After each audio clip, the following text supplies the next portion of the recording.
आज मैं आप लोगों के साथ एक ऐसे व्यक्ति का केस शेयर करने जा रही हूं जो बहुत ज्यादा एक क्रोधी स्वभाव का व्यक्ति था।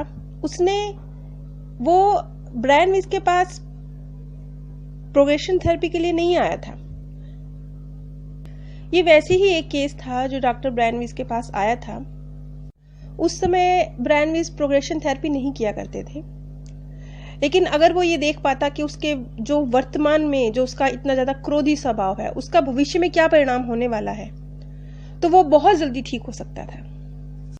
इस इंसान का क्रोधी स्वभाव किसी और को तो जो नुकसान पहुंचाता है वो तो है, वो खुद अपने आप को भी, क्योंकि वो हार्ट अटैक का मरीज हो चुका था, उसे ब्लड प्रेशर हो चुका था, उसके इस क्रोधी स्वभाव की वजह से उसका वजन बढ़ चुका था। क्योंकि स्वाभाविक रूप से जब आप क्रोध में होते हैं तो आप खाते ज्यादा हैं और आपका अपनी सेहत की तरफ कोई ध्यान नहीं होता। वो बहुत ज्यादा सिगरेट पिया करता था, जरूरत से ज्यादा काम करा करता था, क्योंकि वो इस तरह का व्यक्ति था कि वो अपनी छुट्टियां भी रद्द करके काम करने को प्रेफरेंस देता था। और तो और वो इससे भी आगे बढ़ गया था। वो जो उसे दिल के लिए दवाइयां दी जा रही थी, वो उनके प्रति इतना लापरवाह था कि कभी तो वो उन्हें लेना भूल जाता था, और जब लेना भूल जाता था तो एक साथ 3 डोज ले लेता था। उसे एक बार बड़ा हार्ट अटैक आ चुका था और दूसरा आने की संभावना थी। जो उसका कार्डियोलॉजिस्ट था वो हमेशा उसे सलाह देता था कि उसे क्रोध को छोड़ना पड़ेगा, उसे एक तनाव रहित रिलैक्स जीवन जीना पड़ेगा अगर वो हार्ट अटैक से दोबारा बचना चाहता है तो। और क्योंकि डॉक्टर ब्रायन विस एक मनोवैज्ञानिक थे, तो क्रोध के ऊपर कैसे उसका नियंत्रण हो, इस चीज के लिए उसे ब्रायन विस के पास भेजा गया। और जब डॉक्टर जॉर्ज ने उसे ब्रायन विस के पास भेजा तो उन्होंने ब्रायन विस को कहा कि भैया, एक मुश्किल केस भेज रहा हूं, बड़ा विस्फोटक आदमी है, सावधान रहना। आप समझ सकते हैं कि डॉक्टर को भी व्यक्ति बड़ा क्रोधी है, सावधान रहना, ये कहने की जरूरत पड़ रही है। वो जब ब्रायन विस से मिलने आया तो वो अपनी पत्नी के साथ आया। उसकी पत्नी लगभग 40-45 साल की उम्र की महिला थी और उसकी आंखों में एक सहायता की मांग थी। वो अपने पति को इस चीज से बाहर निकालने के लिए उसकी वकालत करती थी। उसका नाम बेटी था। तो जब बेटी आई तो बेटी को बाहर बैठने के लिए कहा गया, जब वक्त आएगा आपको बुला लिया जाएगा। बेटी बहुत विनम्रता पूर्वक कमरे से बाहर चली गई। जॉर्ज एक छोटे कद का ठोस शरीर वाला, एक बहुत शक्तिशाली दिखाई देने वाला व्यक्ति था। उस व्यक्ति के गोरे रंग में एक लालिमा नजर आ रही थी। नाक के आसपास की नसें बहुत उभरी हुई थी। जो लोग हद से ज्यादा शराब पीते हैं, ये उनकी शरीर की रचना हो जाती है। तो वो व्यक्ति लगभग 60 साल की आयु का लगता था, लेकिन उसने अपनी उम्र 52 साल बताई। उसने आते ही ब्रायन विस से पूछा, आप पुनर्जन्म के डॉक्टर हैं?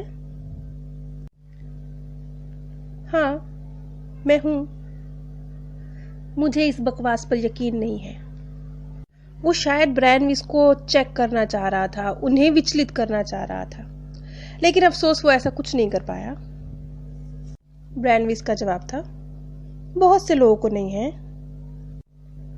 डॉक्टर ट्रेसी ने बताया कि आप कुछ रिग्रेशन थेरेपी करते हैं। हाँ,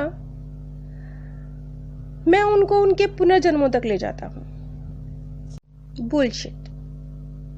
उसने अपने आप को रोका और एक हाथ उठाकर डॉक्टर ब्रायन विस से बोला, मुझे गलत मत समझिएगा, मैं बस एक और हार्ट अटैक से बचना चाहता हूं और इसके लिए मैं कुछ भी कर सकता हूं।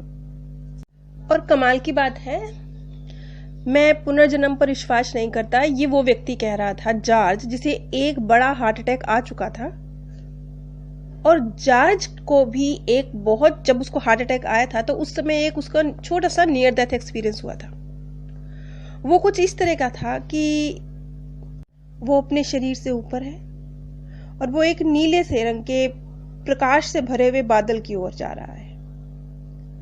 और उसी वक्त जब वो हवा में तैर रहा है, उसको एक विचार आता है, सब ठीक हो जाएगा। और जैसे ही ये विचार उसे आता है वो एकदम शांत हो जाता है। उसके मन में एक बहुत गहरी इच्छा उठी कि अब वो ये बात अपने परिवार को बताए। और उसने बताया कि जिस वक्त वो अपने आप को आउट ऑफ बॉडी एक्सपीरियंस कर रहा था हवा में तैरते हुए, उस वक्त वो अपनी पत्नी और बच्चों को देख सकता था कि वो कहाँ है, और उसने ये भी देखा कि वो बहुत घबराए हुए थे और वो उनको आश्वस्त करना चाह रहा था, उनको कहना चाहता मैं ठीक हूं, लेकिन वो असफल था। ये तो अब हम सब लोग जानते ही हैं, क्योंकि इस विषय पर तो मैंने इतनी सारी वीडियोस बनाई हैं। ये बिल्कुल शुरुआती, जो भी व्यक्ति अचानक से मृत्यु को प्राप्त होते हैं, ये उनके बिल्कुल शुरुआती अनुभव हैं, जो 99.99% यही हैं सबके। फिर उसने पीछे मुड़कर अपने शरीर की तरफ देखा और एक बार फिर अपने परिवार के पास आया, लेकिन वो इस बात से बड़ा हैरान हो रहा था कि वो वहां उपस्थित है, लेकिन उसका सारी फैमिली इस बात से अनजान है। और वो ऐसे इतने दुख में थे और उसको खुद को ऐसे लग रहा था कि जैसे उसे मरे पता नहीं बरसों बीत गए हैं। उसको खुद को ऐसी फीलिंग आ रही थी। ये फीलिंग थोड़ी अजीब है। ये इसी व्यक्ति का केस है जिसमें मैं ये सुन रही हूं कि उसे ऐसा फील हो रहा था कि जैसे उसे मरे हुए बरसों बीत चुके हों। लेकिन ये जो उसको एक्सपीरियंस हुआ, इस एक्सपीरियंस के बाद उसके मन में ये इच्छा उठी कि एक बार ब्रैनविस से मुलाकात की जाए। लेकिन फिर वही वाली बात, ये उसको आउट ऑफ बॉडी एक्सपीरियंस तो हुआ, लेकिन जो पुनर्जन्म पे उसका ना विश्वास था, जो कि होता है, ये क्रिश्चियन कम्युनिटी में पुनर्जन्म के ऊपर विश्वास नहीं किया जाता। तो वही मैंने जैसे एक बार पहले भी जिक्र किया था कि जो संस्कार हमें बचपन से दे दिए जाते हैं उनमें बड़ी मुश्किल से तब्दीली आती है। तो इतना एक शानदार उस व्यक्ति को आउट ऑफ बॉडी एक्सपीरियंस हुआ, इसके बावजूद उसे पुनर्जन्म पे विश्वास नहीं था, और इसके बावजूद उसने डॉक्टर ब्रैनविस को चेक करने की कोशिश करी, उन पे डाउट क्रिएट किया कि आप क्या बकवास करते हैं, कोई पुनर्जन्म नहीं। अब डॉक्टर ब्रैनविस की बारी थी। उन्होंने कहा कि मैं आपके बारे में थोड़ा और जानना चाहता हूं, इसके बाद हम तय करते हैं कि हमें क्या करना है। उसने कहा कि वो कंस्ट्रक्शन बिजनेस में है, कारखाने, इमारतें बनाते हैं। हमारी कंपनी का जो लोगो है वो आपने अक्सर सड़कों पर देखा होगा। हमारा काम बहुत माथापच्ची वाला है,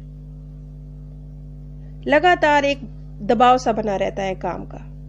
अगर मैं खुद साइट पे जाके काम ना देखूं तो कुछ ना कुछ गड़बड़ तो होगी, और जब कोई इंसान कोई गलती करता है तब मैं बहुत गुस्से में आ जाता हूं। और यही उसकी कमजोरी थी, वो जो अचानक से क्रोध में आ जाता था, यही उसको हार्ट अटैक की वजह बनी थी। उसने कहा मैं बहुत क्रोध में आ जाता हूं, मैं चीखने चिल्लाने लगता हूं, अपने होश खो बैठता हूं, मेरा चेहरा लाल हो जाता है, मेरी धड़कनें बढ़ जाती हैं, ऐसे लगता है बस मैं अभी फट पड़ूंगा। और जब वो बता रहा था तो उसकी सांसें एकदम से तेज हो गई। कहता है मुझे तो इतना गुस्सा चढ़ता है कि बस मैं किसी को मार दूं, किसी की जान ही ले लूं, इतना क्रोध आता है। ऐसा लगता है कि बस अब तो मैं पागल हो जाऊंगा। और कहते हैं बात सिर्फ यहीं खत्म नहीं होती। जैसे मैं साइड पे किसी से गुस्सा करके आता हूं तो आते वक्त क्योंकि क्रोध में होता हूं तो मैं फिर 2 पैक भी लगा लेता हूं, और फिर तो मेरा क्रोध और भी बढ़ जाता है। फिर तो जब मैं घर आता हूं तो खाना अभी तक तैयार क्यों नहीं है, बच्चों ने अभी तक होमवर्क क्यों नहीं पूरा किया, बस छोटी छोटी बातों पर चिल्लाना शुरू। वो कहता है मैं सिर्फ क्रोध करता हूं, मैं उन पे हाथ नहीं उठाता हूं। लेकिन भैया जितना मेरा क्रोध है, मुझे नहीं पता किसी दिन मैं हाथ उठा दूं तो। अब ब्रैनविस कहते हैं कि चलो ठीक है, ये जो तुम्हारा इतना ज्यादा क्रोध है इसके रीजन का पता करते हैं। अब उसने अपनी गर्दन उठाई और वो बोला मुझे लगता है इसकी वजह मेरे पिता हैं, क्योंकि वो भी बहुत क्रोधी थे और वो भी बहुत शराब पिया करते थे। अब ब्रैनविस ने कहा कि हाँ, एक वजह ये भी हो सकता है, लेकिन कुछ और वजह भी हो सकती है, कुछ जो शायद आपके पूर्व जन्म में घटित हुआ हो, यह भी संभव है। ब्रैनविस बोले कि मुझे लगता है कि आपको एक बार रिग्रेशन थेरेपी की जरूरत है, लेकिन अगर आप ना करवाना चाहें, क्योंकि जैसे कि उसका विश्वास नहीं था, उस चीज को नजर में रखते हुए उन्होंने कहा कि अगर आपका विश्वास नहीं है, अगर आप ना कराना चाहें तो हम फिर दूसरे माध्यम से इलाज करेंगे, जो कि और दूसरे मनोवैज्ञानिक तरीके हैं। अब क्योंकि आप एक बार इतने शानदार नियर डेथ एक्सपीरियंस से गुजर चुके हैं, इसलिए ऐसा मुझे लग रहा है कि आप आसानी से रिग्रेस हो सकते हैं। और अगर आपको ये एक्सपीरियंस पसंद नहीं आता, आपको लगता है कि नहीं मैं ना खुश हूं इस रिग्रेशन से, तो फिर हम रिग्रेशन रोक देंगे, ये चीज यहीं खत्म कर देंगे। थोड़ी देर तो वो चुप रहा, फिर उसने ब्रैनविस से कहा आप सम्मोहन का प्रयोग करते हैं ना? हाँ। अगर मैं सम्मोहित हूं तो फिर आप कैसे जान पाएंगे कि अब मैं रुकना चाहता हूं? आप मुझे बताएंगे किसी और जन्म से? हाँ, बिल्कुल।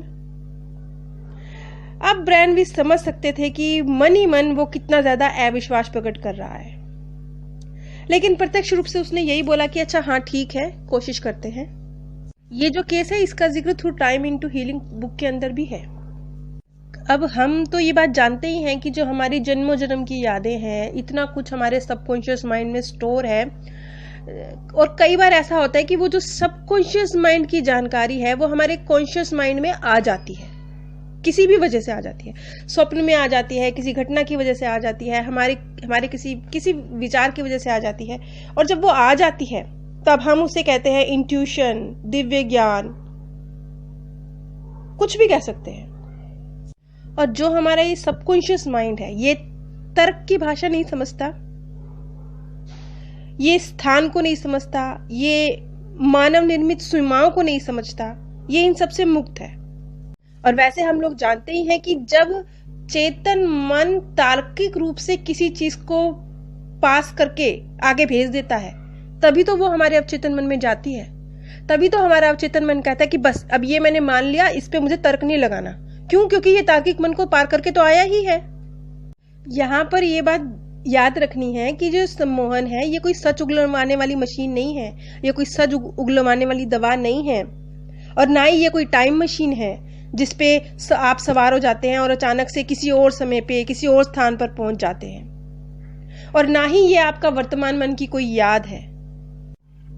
जब आप का अवचेतन मन जागृत होता है, आपके चेतन मन तक कुछ पहुंचा रहा होता है, उल्टी प्रक्रिया चल रही होती है। एक्चुअली नॉर्मली जो प्रक्रिया चलती है वो चेतन मन अवचेतन मन तक पहुंचाता है, लेकिन सम्मोहन में जो प्रक्रिया चलती है वो उल्टी चलती है।